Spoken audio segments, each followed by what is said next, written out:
Histoire au coin du D20 présentée par Nurgle et Gilus, nos meilleures histoires de jeux de rôle. Donjons et Dragons édition 3.5, troisième vidéo sur le sujet, où l'on parcourt les nouvelles terres, style Amérique du Sud, mais version avec des dinosaures parce que, évidemment, et où une série d'échecs critiques provoque catastrophe sur catastrophe. Publication initiale sur YouTube en mars 2015 avec une musique d'intro et d'outro par Maxime Lenoz. Salut à tous, amis du jeu de rôle, pour un nouveau Histoire au coin du D20. En effet, nous allons encore une fois continuer nos aventures de Donjons et Dragons. C'est déjà la troisième vidéo, je pense, sur cette série d'aventures qui est le jeu de rôle actuel que je fais. D'ailleurs, j'ai pris pour l'occasion ce petit carnet qui est en fait le carnet qui contient tous mes scénarios de Donjons et Dragons, toute la campagne que je leur fais pour le moment. C'est un peu le codex de Gilus. Voilà. Donc c'est collector. Hein, cette aventure-ci fait suite un petit peu à Ragarou et Saut de Merde, non Oui, Ragarou, Céphalophage et Saut de Merde. Voilà. Encore que ça se passe vraiment très après. Ouais, on va pas tout raconter en détail. Là, il y a un gros trou, je vous préviens. Mais donc, commençons dans le vif du sujet. En deux mots, vous étiez dans la grande ville. Gilus. Ah, la bière. La bière du jour. Bien sûr. Oh là là. Bon, alors il n'y Le avait pas bijoux. grand-chose au Night Shop, hein, donc j'ai pris de la lèvre rituelle. Parce que j'ai jamais goûté la lèvre rituelle. Non plus. Et donc, on va faire péter ça. Mais la lèvre rituelle, c'est pour le scénario de Cthulhu, voyons, réfléchis un Ouais, petit je peu. sais, si on avait eu ça pour le Cthulhu, ça aurait été marrant. Mais donc, tu voulais commencer l'histoire où, toi? Ouais, mais déjà, vous expliquez que, à la base, si vous avez un petit peu suivi ce qui se passait, santé d'abord. Elle n'est pas mauvaise. Donc, Ouais. si vous avez un petit peu suivi, le gros de la campagne se passe dans une ville gigantesque, qui est une espèce de Rome, mais beaucoup, beaucoup plus grande, qui s'appelle Héraclie. Et ils font chier. Il y a une guerre des gangs. Il y a une guerre des gangs entre la Main Bleue, qui est le gang des voleurs gentils, entre guillemets, avec des gros guillemets. Ouais, c'est juste nos salopards à nous. Voilà, il y a de ça. Et il y a la guilde des gueux, qui sont vraiment des pouilleux, dégueulasses, horribles. C'est des coupes jarrets C'est des sataniques. Coupe jarret, ouais, mais le pire du pire, vraiment très très méchant. Ils sont des fanatiques, un petit peu religieux, etc. Et qui sont menés par un personnage qui s'appelle le Chaisier. Quoi qu'il en soit, ils les font chier depuis un certain temps. Et ici, j'ai fait un scénario un petit peu pour Moustache où il a dû faire un duel de magie. Que j'avais aimé préparer ça. Et le duel a été très intéressant. On vous racontera peut-être une autre fois. Parce que ici, le sujet, c'est pour parler de votre série d'échecs critiques. Mais donc, il a fait un duel de magie qu'il a gagné, on vous racontera peut-être une autre fois. Et ils rentrent chez eux, ils ont une auberge à eux qu'ils ont acheté. Et Notre bâtiment qu'on comptait transformer. Là, je tiens à le dire parce que nos aventuriers sont un peu des entrepreneurs. Alors, on comptait faire genre une taverne au rez-de-chaussée, peut-être taverne-restaurant, bordel à l'étage. Et puis alors, chacun avait déjà commencé à faire ses petits plans sur la comète. voilà. Et donc, en fait, quand ils rentrent chez eux, il y avait un piège qui les attendait. Où je me suis dit, on va un petit peu complètement changer. J'en avais un petit peu marre de la ville, donc on va complètement changer de milieu. Et le piège, c'était un piège de téléportation. Téléportation aléatoire, sauf qu'évidemment, l'aléatoire, c'est juste que je décidais. Donc, est-ce qu'on peut appeler ça une télébombe? Une télébombe, il y avait de ça, où c'est un gars qui s'est sacrifié, et il y avait une espèce de crâne runique qui a explosé, et tous les gens dans les 20 mètres ont été téléportés en plein milieu de la jungle. Voilà. Et il y avait d'autres personnes qui avaient coup. Il y avait la serveuse du bar. Il y avait la serveuse du bar et un passant. Ah oui, et le pauvre passant était là pour nous montrer un peu les périls. Voilà.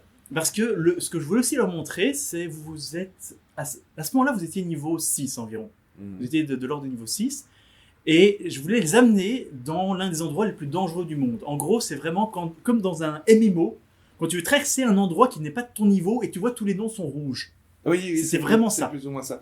Mais dès qu'on est arrivé sur place, il y a un tyrannosaure qui nous a attaqué, puis on est tombé sur un géant. Enfin, des raptors. En gros, on était sur l'île de King Kong et on n'avait pas le niveau. Voilà, il y avait vraiment de ça. Et donc, ils ont vraiment dû se faire discret. Je leur ai mis beaucoup de périls sur le... Mais bon, il fallait un minimum que je gère. Mon but, c'est pas non plus... Ah, tu rencontres un truc niveau 50, il te tue. Ah. Voilà, faut pas tomber là-dedans non plus. Mais quoi qu'il en soit, leur but à ce moment-là, c'est de rentrer chez eux parce qu'ils ont prévu avec la guilde de la main bleue une grosse attaque. C'est surtout que les mecs de la main bleue nous avaient dit vous avez plutôt intérêt à y être avec Voilà. nous, sinon ça va barder pour vos gueules, quoi. Ouais, c'est plus ou moins ça. Donc, Mais- voilà. Il fallait qu'on y Il soit. fallait que vous rentriez. Et vous aviez pas beaucoup de temps, vous savez même, au début vous saviez pas où vous étiez, mais fallait rentrer. Bon, il y a tous des trucs qui se passent, ils rencontrent des gens, ils rencontrent des tribus, ils sont beaucoup trop forts pour les... Je me suis fait passer pour un dieu. Oui, c'est vrai que donc lui c'est un forgelet, c'est une armure vivante. Je suis une espèce de cyborg. Enfin, bref, je pense que je l'ai déjà dit dans une autre émission. Et donc, je m'étais déjà recouvert de boue pour échapper aux dinosaures. Et puis, alors là, j'avais chopé des plumes que je m'étais planté un peu partout.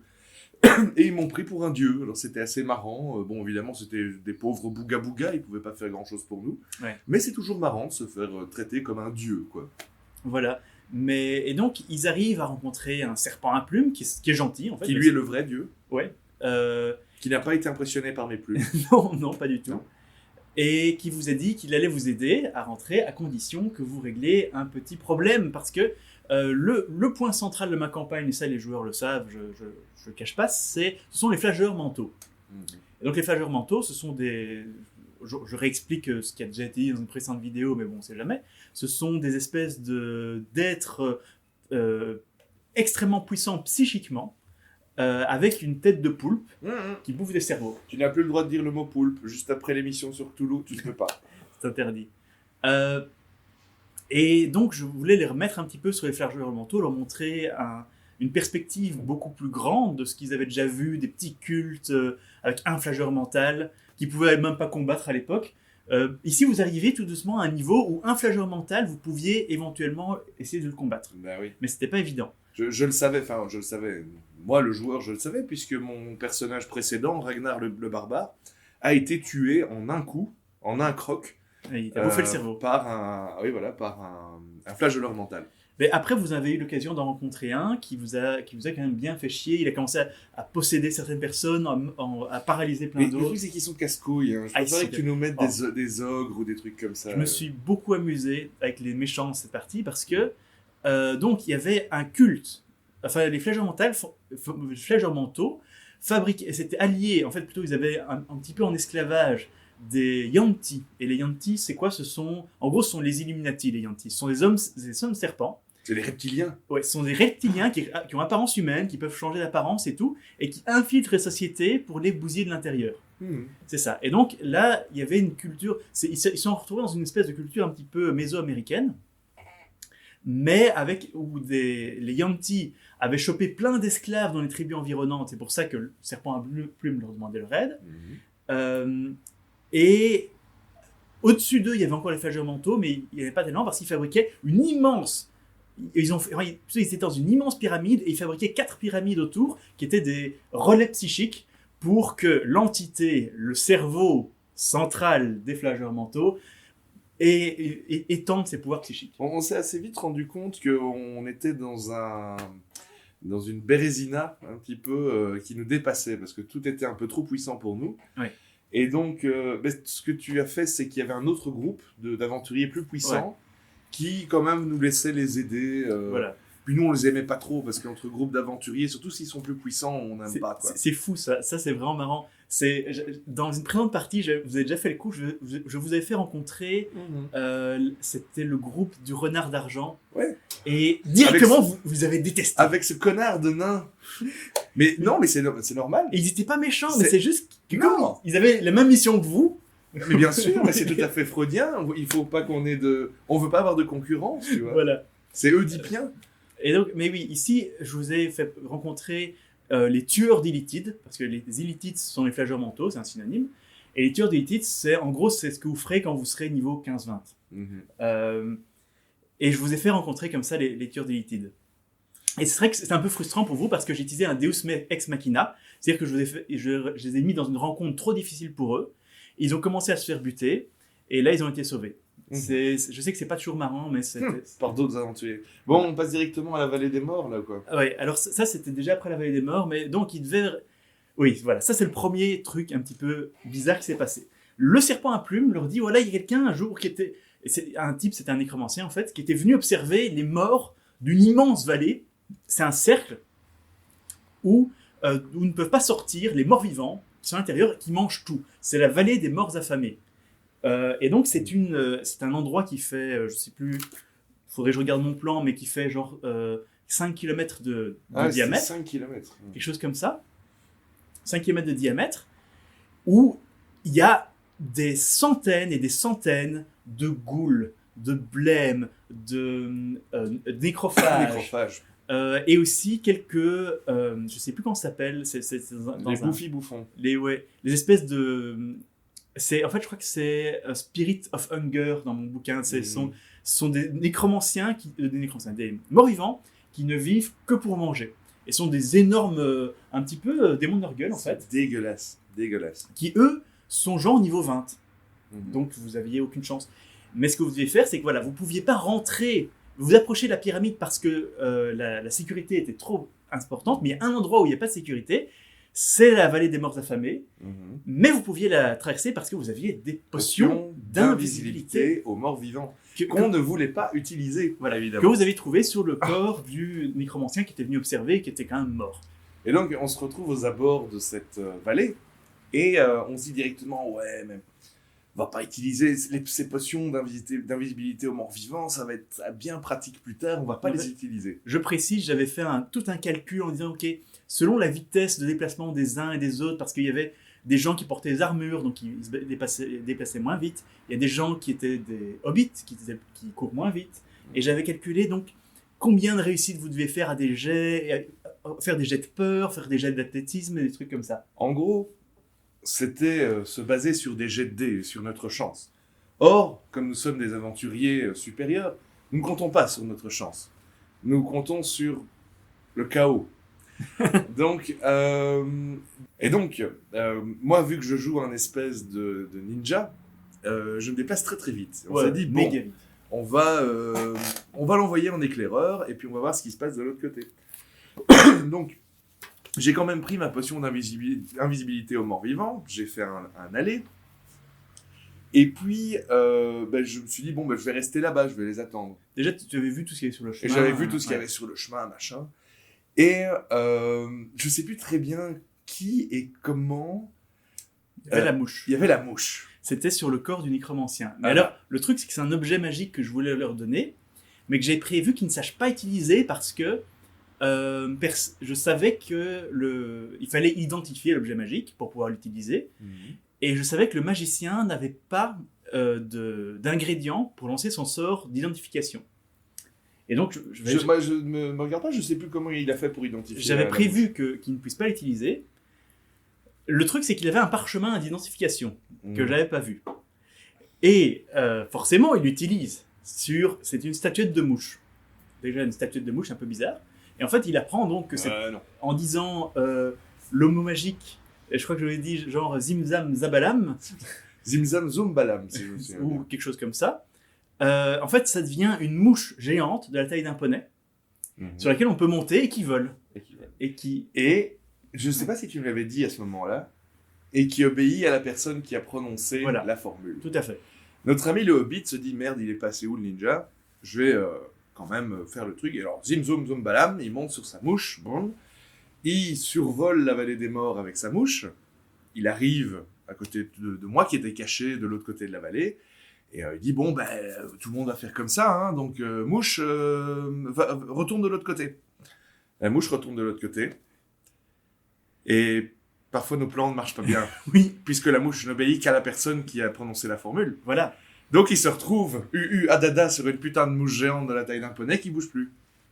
Voilà. Donc il y a la mouche qui est de l'autre côté, du mauvais côté de la vallée, des morts affamés, et qui n'obéit qu'à une personne qui est de l'autre côté. Voilà. Et là, les gens commencent à discuter. Moi, je me dis, ils vont traverser, quoi. Ils vont faire ce que j'avais prévu. Non, évidemment. Non. Alors déjà, de 1, ils voulaient pas prendre le risque. Et de 2, ils voulaient pas laisser la mouche qui était de l'autre côté. C'est vrai. Vous n'allez pas laisser, c'est quand même un bon objet magique. Et moi, je leur dis, oui, bon, vous buvez une potion d'invisibilité de plus et vous faites un aller-retour. Non. Alors ils me disent, ok, je dors. On va attendre. On va attendre. Donc, on va attendre le lendemain parce que la mouche, elle va bien redevenir une statue et là, on pourra redire le mot magique. Et alors là, je me dis, putain, Mais non, faut pas se dire putain, c'était très intelligent, on était plein de bonne volonté. Jamais séparer les groupes. Parce que là, qu'est-ce qui se ça. passe? Ils se retrouvent dans un endroit extrêmement dangereux où je ne peux pas leur dire vous avez passé une nuit tranquille sans que rien qui se passe. Parce que c'est censé être la jungle la plus dangereuse du monde. Je peux pas ne pas leur faire de rencontres. Mais ils sont chacun d'un côté. Alors déjà, ils sont trop bas niveau pour la zone, mais en plus, si le groupe est divisé en deux, qu'est-ce qui va se passer? En plus, toi et le Hobbit, vous étiez du côté des Yuan-ti et des flasheurs mentaux. Mais j'avais pas peur sur le moment. Parce qu'on était les deux à savoir se cacher. Moi, c'est plutôt ceux qui étaient de l'autre côté. La barde et le mage, j'aurais eu les jetons, quoi. Mais il y avait surtout Gigi. Et la barre, la joueuse n'était pas là, en fait. Elle était pas là, je Non. Et donc, voilà, c'était vraiment... Je savais pas quoi faire. Je dis, bon, ok, la mouche, elle redevient normale. Ok, bon. Parce qu'ils m'ont fait chier, mais pendant une demi-heure, pour dire, non, on va dormir. Je me suis dit, qu'est-ce que je vais faire? Qu'est-ce que je vais faire rencontrer? Mais ils vont crever, et j'ai pas envie de faire 2 combats ou séparés, ça aurait été super lourd. Parce que t'es une feignasse. Mon vieux. Bon. Le truc, c'est que ils prennent la mouche. Donc, il y a un nouveau personnage, oui, on n'en a pas parlé, mais il y a Gigi. Oui, c'est vrai, il y a un nouveau joueur qui, lui, joue un psyker. Un peu mexicanos. Voilà, ça. lui il vient du coin en fait. Il a un petit peu le look méso-américain. Méso-américain, mais plutôt avec un accent mexicain. Voilà. Et en fait, il est biclassé, guerrier, psion. Donc c'est un psioniste. Qui a des pouvoirs, Psyker, c'est dans 40 000. qui a des pouvoirs très intéressants qui vont revenir plus tard. Entre autres, son pouvoir qu'il a le plus utilisé, c'est qu'il peut échanger la place de 2 personnes du groupe. C'est très pratique. Il en surabuse, mais c'est juste parfait. Non, c'est bien. Et donc, le Psyker survole avec la mouche, je lance un dé, il se passe rien. La mouche revient, je lance un dé, il se passe rien. Il reste le magicien. C'est toujours pour la gueule du magicien, évidemment. Ouais, il est un peu maudit. Hein. Il est déjà mort une fois, ressuscité Voilà. une fois. Moi, je tenterais plus trop le diable si j'étais lui. Il y a le magicien sur la mouche qui fait le trajet au-dessus de la vallée des morts affamés. Là, ils sont visibles, je précise. Là, je dis, il y a un des esprits de la faim qui te repère et qui commence à aspirer l'air. En fait, qui commence à complètement amener la mouche vers le sol. Il commence à faire un truc que t'as sorti de ton chapeau, hein, nom des dieux. Il aurait pu juste faire une attaque et tuer la mouche et le gars dessus. Voilà. En plus, ils ont des zones de douleur autour d'eux. Et donc, on a vu de loin, style, le mage avec la mouche se cracher en plein milieu des morts vivants. Voilà. Et là, qu'est-ce qu'on fait? À 10 mètres de vous. Mais il y a eu un moment, je crois très sérieux, où on s'est dit, on va voir s'il arrive à se dire, ah non, c'est lui qui nous a dit, mais non, mais je gère. Je suis au milieu des morts vivants, il n'y a pas de problème. Vous n'êtes même pas obligé de venir m'aider. Si ce n'est que je dis, bon, tour de combat, j'ai l'initiative, il est derrière l'initiative. Donc il y a plein de morts vivants qui lui tombent dessus. Ouais. Il s'est pas fait toucher par le nécrophage qui lui Heureusement. bouffe des niveaux. Quand il touche quelqu'un, il bouffe des niveaux. Mais il s'est touché par des ghouls qui paralysent au toucher. Et donc le gars se retrouve paralysé au milieu de plein de morts vivants qui veulent le manger. Wingardium niveau. Bon. Voilà, c'est vraiment ça. Il s'est dit, ouais, je vais me rendre invisible. Il n'a pas eu le temps. Il n'a pas eu le temps. Donc là-dessus, que faire? Donc moi, je m'élance avec toute ma vitesse parmi les morts vivants. Je suis plus ou moins immunisé, vu que je suis un espèce de forgelier à tout ce genre d'effets. Oui, c'est monstrueux. Le forgelier, il est immunisé à tout ce qui est maladie, malédiction, un truc comme ça. Perte de niveau, il est immunisé à ça. Super perso. Et donc ouais, ça a un peu frité. Je crois que j'ai tué 2 ghouls. Le truc, c'est que Moustache était à 2 doigts de mourir, donc le magicien.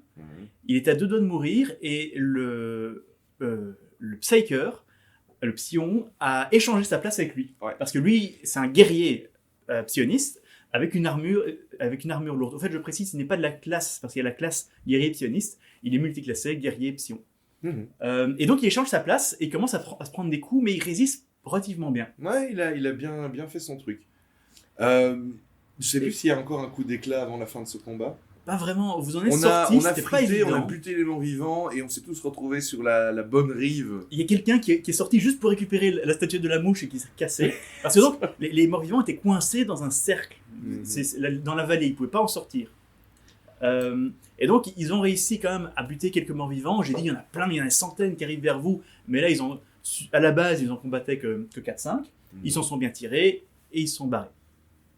Ils se retrouvent à l'endroit où une énorme pyramide est construite par des esclaves. Leur but, moi ce que j'ai noté, c'est qu'ils devaient rencontrer les esclaves, dont certains qui sont sous une sorte de domination pour contrôler les choses, et arriver à les convaincre de se rebeller pour utiliser ce moment pour eux rentrer en pyramide et arriver jusqu'au boss. C'est plus ou moins ça. Ça s'est pas du tout passé comme ça. Non. Mais comme d'habitude en fait, hein, je veux dire, je vois même pas pourquoi tu t'emmerdes encore à faire des scénarios. Fais juste des scènes. Voilà. Pendant tout un temps, moi quand je masterisais Deadlands, c'est ce que je faisais. Il y avait juste un cadre et un truc pas net. Et en gros, je laissais les aventuriers faire n'importe quoi. Et ça faisait des superbes aventures. Les Yuan-ti, qui étaient les ennemis de base là, sont très puissants. Un Yuan-ti est de facteur de puissance 5, c'est-à-dire qu'il représente un challenge intéressant pour un groupe de niveau 5, tout le monde niveau 5. Vous êtes un groupe, vous étiez niveau 6, il y a déjà quelques-uns qui étaient niveau 7. Donc, 2 Yuan-ti, c'est déjà la merde pour vous. Un Yuan-ti, ça va. 2 Yuan-ti, bonjour les dégâts. Exactement. Le Hobbit Ranger, qui est le plus discret, commence à faire un petit tour des lieux. Il fait son jet de discrétion, il a un bonus de malade, je crois qu'il a genre plus 18, ou il a au moins plus 12 en discrétion, mais il a vraiment un bonus de malade à son jet. Il réussit, il fait un petit tour, je lui dis voilà, il y a les esclaves qui sont là, tu les vois, tu vois des Yuan-ti, tu vois un flageur mental qui dirige un petit peu le truc.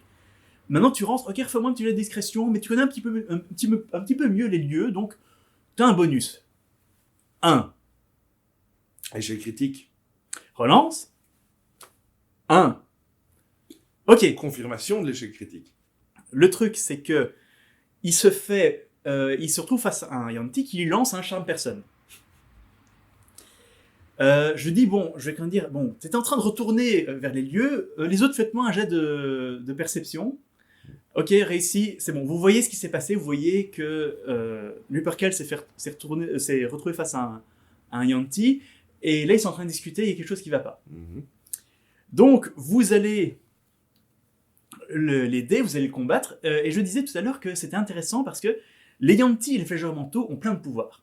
Et j'ai pu m'amuser à faire des combats très différents à chaque fois. Effectivement. Mais ils ont des pouvoirs très chiants. Genre, ils mettent dans le noir, et eux ils voient dans le noir. Ça n'a pas arrêté. Ça n'a pas arrêté. À chaque fois qu'il y avait un combat, c'est ah, vous voyez rien, vous avez moi je sais plus quel était le malus. Ou ils faisaient des charmes personnes, ou des peurs, tous des pouvoirs mais super chiants. Et moi je rigolais bien. On laisse tomber. Le truc c'est que pour finir vous arrivez à battre le Yuan-ti, mais c'est pas facile, ils sont très balèzes. Vous arrivez à le combattre, ça va. C'est pas là qu'il s'est relevé et qu'il a chopé. C'est après ça. Parce que après vous dites bon ok, pendant la nuit on va voir l'endroit où dorment les esclaves. Ok, vous y allez, je dis, visiblement, ils ne s'attendent pas à des surprises, à une grande surprise, donc il y a un seul garde Yuan-ti. Ok, vous étiez 3, faites-moi un jet de discrétion. Tout le monde réussit, sauf... Le ninja. Le ninja. Je me suis pris les pieds dans une corde de tente. Non, en fait, je disais, tu recules, et à un moment, tu trouves deux Yuan-ti, et vous êtes retrouvés face à face, donc paf, combat. Ah oui. Mais j'ai fait faire un 1 de nouveau. Oui. Ah, il y a eu beaucoup de 1 cette partie. Je crois que j'ai jamais vu une partie aussi calamiteuse. Et j'oubliais, pendant le premier combat contre le premier Yuan-ti, le magicien s'était fait mordre, parce que ce sont des hommes serpents, il s'était fait empoisonner. Et il avait un malus... Et il avait perdu, je pense, 8 points de constitution sur ses 10. Donc il s'est retrouvé à 2 points. 2 ou 3 points de constitution. Donc, il est à terre. Il ne sait plus rien faire. Il est flasque. Et donc, à nouveau, le groupe est divisé parce que d'un côté, il y avait le psioniste, le psion qui surveillait le magicien, et de l'autre... Non, mais je te dis, tu nous fous des ogres, il n'y aura plus de problème comme ça. Faut arrêter avec tes trucs qui ont des pouvoirs psychiques. D'ailleurs, le psion a abandonné lâchement le magicien, qui pour finir, ça s'en est pas mal sorti. Mais il a survécu. Il a une vie très intéressante, ce magicien elfe. Voilà. Donc, vous retrouvez à friter un nouveau Yuan-ti qui, lui, a des bras serpents. Ses bras sont des serpents. C'est marrant quand je dis vous arrivez à friter en regardant la caméra. J'ai l'impression que tu masterises pour les gens qui sont là. Il y a un peu de ça. Faites-moi un jet de persuasion, les gens. Raté. Échec critique. Non. Vous arrivez affrité au milieu des esclaves, le Yanti, et je suis gentil, je dis il n'y en a pas d'autres qui arrivent, c'est bon. Même s'il y a un moment, il essaye de s'enfuir. Les Yanti, ils combattent pas jusqu'à la mort, ils ne sont pas fanatiques. À chaque fois, ils vous brouillent et ils essayent de s'enfuir. Mais vous aviez bien réussi à gérer le truc. Je dis à un moment, il tombe, il est mort. Ah, on va le fouiller. En fait, il faisait le mort. Il a attrapé le hobbit et en plus, il sue de l'acide, ces saloperies. Et donc, je peux raconter, Vas-y. parce que franchement, moi, enfin, je joue avec des gens qui sont assez bons, et Gilus est un maître de jeu qui n'est pas trop mauvais, mais parfois, ils ne saisissent pas le génie de mes idées. Gilus explique que ce type, dont les 2 bras sont des serpents, s'enroule autour de mon pote le hobbit, et qu'il commence à suer de l'acide, et qu'il ne sait pas s'en défaire, et ça commence à lui brûler la peau. J'ai dans mon sac de l'huile végétale, qui est ma seule nourriture. Hein. Et, j'avais oublié ces heures. mais attends, et sur le moment, je me dis, mais putain, mais c'est génial. Je vais balancer toute mon huile végétale sur le hobbit qui est enserré par les serpents acides. Comme ça, de 1, ça va neutraliser l'acidité du truc. Et puis, comme il sera plus glissant, il va pouvoir plus facilement s'en sortir. Bon, habituellement, quand le maître de jeu et les joueurs vous regardent, style... C'est le ça. premier des 2 plans complètement débiles dans Mais cette aventure. Ce n'était pas débile. En ça. Je serais en train de masteriser pour 4 autres moi-même, j'aurais applaudi, et j'aurais dit, nom de Dieu, plus de points d'XP pour ce mec qui a une idée aussi géniale. Personne n'a Bon, pu. évidemment, ça n'a pas marché. Hein. Donc, alors, non seulement il n'a pas réussi à se défaire, ça n'a pas neutralisé l'acide, et en plus, j'ai perdu toutes mes réserves de bouffe. Ils font beaucoup de dégâts en plus avec leur acide. Pour finir, l'optionniste arrive et dit mais je donne un coup au Yanti. Ok, paf, il est mort. Et donc il n'y a plus d'acide. Mais tu vois, moi, c'est ça qui me tue, parce que si moi, ça avait été moi le maître de jeu, et qu'il est enserré par une créature, et c'est oui, j'envoie un coup sur la créature, tu lances d'office un dé pour voir si tu touches pas ton pote. Tu vois. Non. C'est pour ça que moi, je voulais pas attaquer. Pas dans Donjons et Dragons. Pas dans Donjons et Dragons. Vous avez entendu ça, les gens? Donc, ils s'en sortent, ils discutent un petit peu avec les esclaves, qui leur disent qu'il y a... Oh, et j'ai tranché les 2 bras de la créature pour m'en faire une écharpe. Oui, c'est important, parce que ça reviendra plus tard. Ah bon? Ouais. Ah oui, je veux dire, bah oui, ok. Donc, ils discutent avec les esclaves, ils parlent pas tout à fait la même langue, à part le psioniste qui est du coin, et donc, ils s'en sortent pas trop mal. Je leur donne le droit à une nuit de sommeil, parce que je dis, voilà, les esclaves vous disent qu'il y a un endroit sacré que les Yanti n'ont pas trouvé, qui vient d'une très ancienne civilisation, et il y a en fait des maisons ensevelies en fait, qui sont un petit peu éloignées de la pyramide, parce que les pyramides à la base étaient des pyramides sacrées pour les locaux, mais les Yanti et les Flageolements, ils les ont pris pour eux. Comme les salauds qu'ils sont. Ils vont là-bas. La nuit se passe bien, si ce n'est qu'il y a des taupes psioniques. Oui, après les psy-bombes, les psy-trucs, ouais, il y avait les psy-taupes. On a mangé les psy-taupes. On a fait des potions. Vous avez fait de la ratatouille de psy-taupes. On a fait de la ratatouille de psy-taupes. Et ça, je vous ai dit que ça faisait regagner des points psychiques. Ah, c'était bien, c'était bien pour Gigi. Oui, parce que Gigi, qui est donc le psioniste, s'est fait bouffer. Il y avait des taupes psionistes qui sont venus bouffer ses points pendant la nuit. Non mais attendez, tout est psioniste. Même les plantes carnivores sont psionnistes. Oui, vous avez fait je ne veux plus jamais retourner dans cette jungle. Vous avez fait vous faire buter par une plante carnivore psioniste qui invoquait des trucs en fait. C'était complètement fou. Et qui est une créature officielle, hein, je précise. Donc vous passez quand même la nuit, vous butez les psytaupes, Gigi râle parce qu'il s'est fait bouffer ses poings et donc il est moins puissant le lendemain. Le lendemain, vous devez vous arranger avec les esclaves pour qu'ils se rebellent. Le hobbit, qui est le plus discret, il va. Il fait ses jets, je dis, voilà, ils se sont rendus compte qu'ils ont été attaqués, la sécurité est très renforcée, et ils ont des putains de jets de détection. Et ils voient dans le noir. Donc c'est super difficile, il fait des très bons jets, ok, pas de problème. Il arrive jusqu'au chef des esclaves, il commence à négocier en langage des signes parce qu'ils parlent pas la même langue, et c'était super intéressant. Il réussit très bien. Je dis, ok, bon, maintenant, t'as plus qu'à partir. Échec critique. Échec critique. Confirmé. Et je putain. Échec critique, alors qu'il y a plein de Yuan-ti, qu'il est tout seul. Qu'est-ce que je vais faire? Je peux pas le tuer comme ça non plus. Hein. Si, tu peux. C'est juste que tu l'as pas fait. Parce que tu es un pleutre. Donc, il s'enfuit avec les Yuan-ti au cul. Ils sont pas tous... Il y a des Yuan-ti de puissances différentes, mais bon, et il y en a qui commencent à lui tirer dessus, il y en a qui commencent à lui lancer des pouvoirs psychiques, il réussit ses jets, il se prend quelques flèches, mais ça va encore, il s'encourt, je lui dis, ok, il y en a ils sont très prudents, les Yuan-ti, il y en a qui n'osent pas trop avancer, qui s'organisent, ils tirent des flèches, ils lancent des pouvoirs, il y en a juste un qui te fonce dessus, il essaie de t'attraper pour te faire une prise acide, et je fais un jet d'attaque qui rate incroyablement, alors qu'il y avait beaucoup de chances de réussir. Et je lui dis que voilà, tu arrives à la lisière de la forêt, tes copains ils sont par là, toi tu es en train de courir par là, qu'est-ce que tu fais? Il me dit oui, je continue par là, je veux le perdre, je veux surtout pas l'amener vers la grotte sacrée. Je lui dis ok. Je me disais, ouais, j'avais oublié comment ça... Ouais, bref, pour la suite. Ok, il te fait quelques attaques, ok, il te rate. Fais-moi un jet de discrétion pour voir si tu arrives à le perdre dans les bois. 1. Ouais. Confirmé. C'était le 4e ou 5e échec critique sur la partie. En fait, on n'y croyait pas, ce moment. C'est pas le dernier. Non, c'est pas le dernier, mais... Comment est-ce possible? Je veux dire, simplement, on a fait quelque chose de mal? Je sais pas, c'est le dieu des dés qui Le dieu des dés n'était pas avec nous. Donc, forcément, je reprends un peu la main parce qu'il n'y a que toi qui parles. Oui, je sais. Donc, forcément, il essaye d'aller dans une direction pour les perdre. Il fait un échec critique. Qu'est-ce qui se passe? Il nous ramène toute la meute d'hommes serpents et des pouvoirs psychiques. Nice. On les a vus arriver de loin, si je me... il y en avait qu'un à ce moment-là. Et tout le monde a commencé à se planquer. Je suis d'ailleurs monté dans un arbre.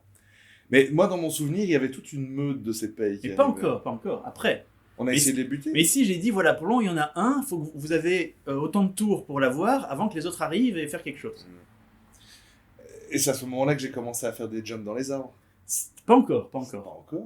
Vous avez combattu ce Yuan-ti-là, il vous a quand même à nouveau donné du mal, mais ça va, vous l'avez eu. Parce qu'à nouveau, le Yuan-ti, il a vu...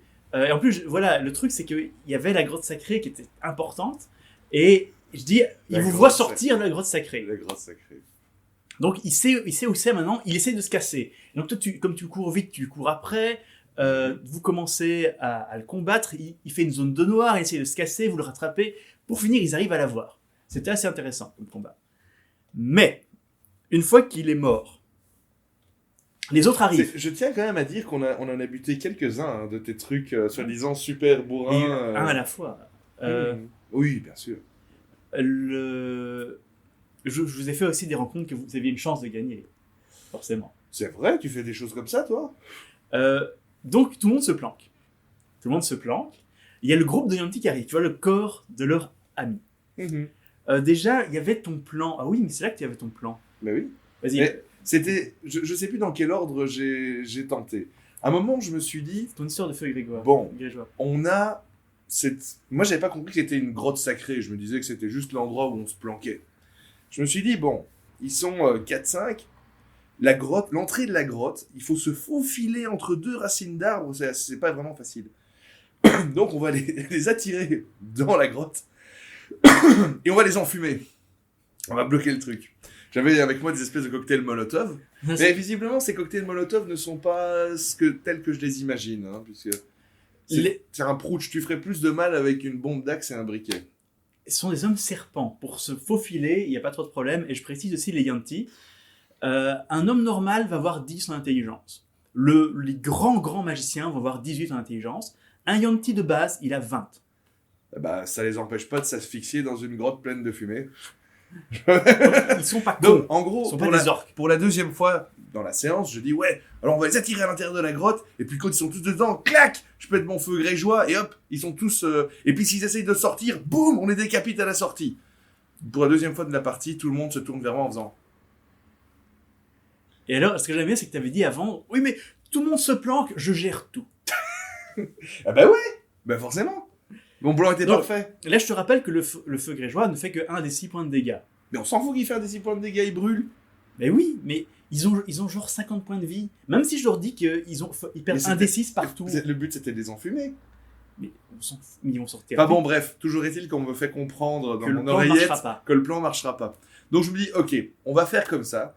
Je vais leur balancer les bras de... C'est à ce moment-là que j'ai balancé les 2 bras que j'avais en bandoulière. Tu les as balancés. Je sais plus. J'ai attiré leur attention d'une manière ou d'une autre. Le truc, c'est qu'à ce moment-là, tout le monde fait un jet de discrétion pour voir si les Ils sont pas Yantis cachés. vous repèrent. Et tout le monde réussit, sauf une personne, évidemment, qui est le psioniste. Ouais. Qui rate son jet. Et donc, qui est repéré, il est là dans les arbres. J'ai été possédé à un moment, putain. Oui, tout Ah à oui, fait. c'était juste après. C'est après. Oh là là. Il voit le psioniste, il commence à lui balancer des pouvoirs psychiques dans tous les sens. Plein, des pouvoirs. Et le psioniste, il réussit tous ses jets de défense. Et vraiment, je me dis, putain, mais qu'est-ce qui va se passer? Et alors, le psioniste, il se planque comme il peut, mais il est quand même dans la merde, il va monter à un moment ou à un autre. Et là-dessus, tu dis, ok, je vais assumer mon erreur. Je vais assumer mon erreur. Et donc, j'ai encore une idée, qui était aussi bonne que les autres. Mais je me dis, bon, je suis dans les arbres, on est dans une forêt, je suis vraiment un ninja, je sais sauter d'arbre en arbre. Et je me souviens, j'ai dit texto, je vais me la jouer à la Naruto.